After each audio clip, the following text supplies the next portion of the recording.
Assalamualaikum warahmatullahi wabarakatuh. Salam jumpa kembali dengan konten Jangan Desa Kluduk. Kali ini konten Jangan Desa Kluduk akan menyampaikan tutorial berkaitan dengan kepemimpinan atau leadership. Apa yang dimaksud dengan pemimpin? Pemimpin adalah seseorang yang di dalam dirinya itu melekat suatu kemampuan yang bisa untuk menggerakkan orang lain. Terus kepemimpinan itu apa? Kepemimpinan kata kerja yang maknanya adalah suatu proses yang mana dilakukan oleh seorang pemimpin untuk memengaruhi atau membimbing dari orang lain yang menjadi ranahnya dia di dalam melaksanakan mencapai suatu tujuan. Tentunya di dalam mencapai tujuan itu ada misi dan misi yang sudah ditetapkan. Itulah pemimpin dan kepemimpinan. Pemimpin adalah seseorang, kepemimpinan adalah caranya dia untuk mencapai suatu tujuan. Itu. Di sini saya sebutkan, saya sampaikan bahwa di dalam proses kepemimpinan ini melekat dua hal. Yang pertama adalah proses, terus yang kedua adalah atribut. Yang dimaksud proses di sini adalah bagaimana atau caranya seorang pemimpin ini untuk memperjelas arah tujuan untuk mencapai tujuan. Nah, ini bagi seorang pemimpin harus kuat di situ. Kuat di situ untuk memperjelas tujuan atas entitas yang dia punya untuk mencapai suatu tujuan dengan cara mempengaruhi maupun membimbing orang lain, atau boleh dikata lebih simpelnya adalah stafnya untuk mencapai suatu tujuan yang sudah ditetapkan di awal.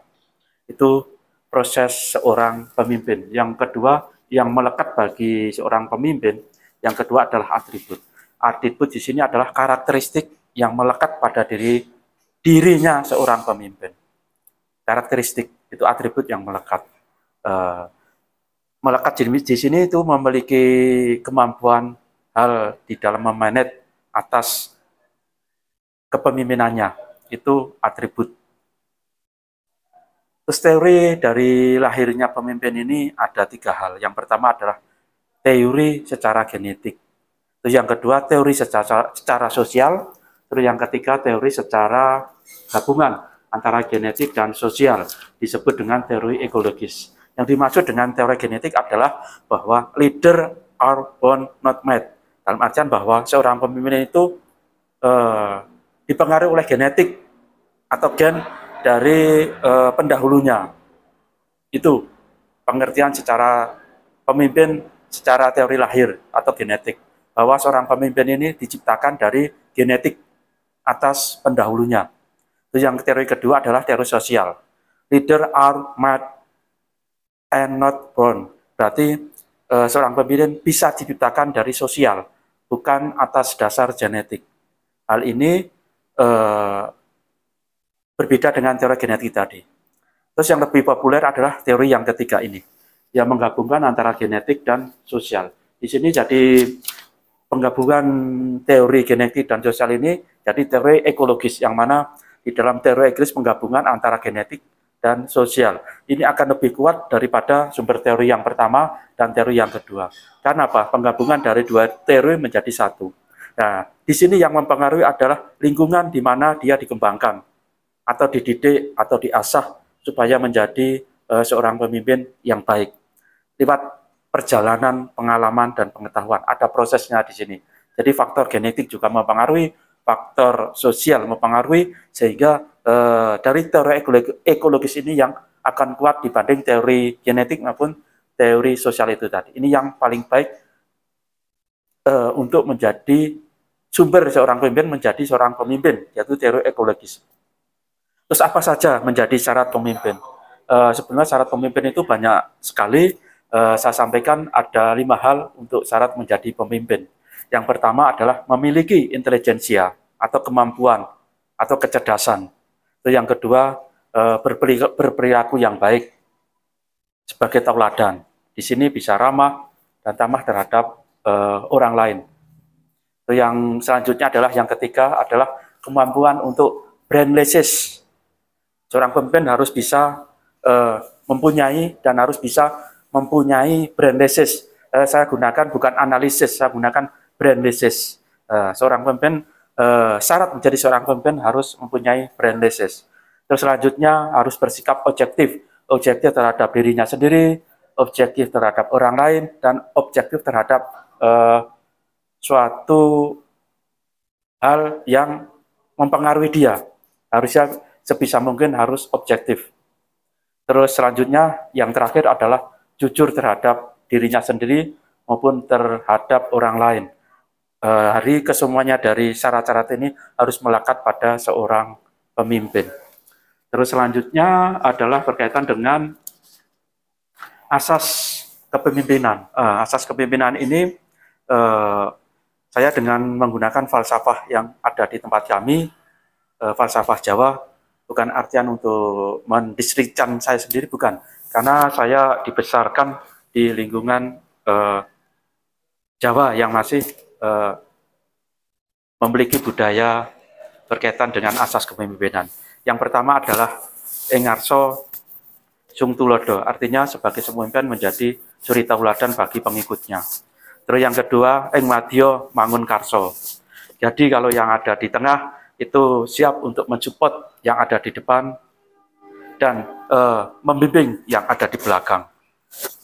Terus berikutnya tut uri handayani, apabila seorang pemimpin ada di belakang untuk mensupport ada yang ada di depan.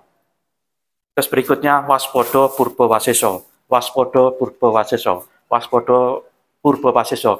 Maknanya adalah bahwa kita harus selektif terhadap diri sendiri dan orang lain. Dalam artian di sini maknanya dari purba waseso adalah mengetahui kapasitas kita seorang pemimpin dan tidak terjerembab pada hal-hal yang akan meruntuhkan atas kepemimpinannya dia berkaitan dengan karakter maupun kegiatan yang akan menjerumuskan dia.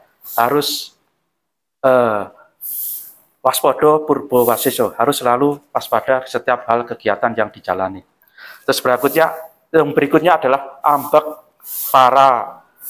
paramo arto, harus selektif dalam penggunaan biaya maupun dari segi keuangan. Maksudnya di sini adalah bahwa dari sumber pendapatan kita harus jelas, pengeluaran harus jelas, maka sumber atas penggunaan dari arto atau biaya atau dana itu harus jelas untuk peruntukannya, seperti itu. Terus selanjutnya adalah prasajo. Prasajo ini boleh dikata bersikap sederhana, dalam artian bukan untuk merendahkan atas dirinya seorang pemimpin, tapi prasajo itu bersikap sederhana, apa adanya. Selanjutnya adalah satya. Satyo adalah setia. Setia terhadap diri sendiri, setia terhadap entitas yang dia pimpin, setia terhadap pedoman yang dia jalani. Semuanya harus terbentuk di dalam asas seorang pemimpin, satyo.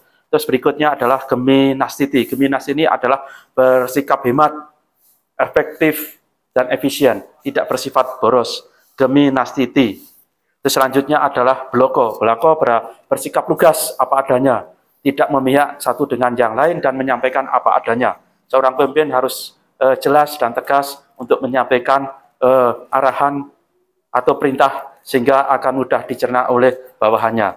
Berikutnya adalah legowo. Legowo adalah menerima apapun atas kegiatan yang dia peroleh selama menjabat. Dan apabila seorang pemimpin digantikan oleh pemimpin yang lain, harus siap untuk legowo juga, harus siap untuk berubah, harus siap untuk diganti. Namanya pemimpin suatu saat pasti akan diganti, hal itu harus legowo untuk meninggalkan sebagai seorang pemimpin.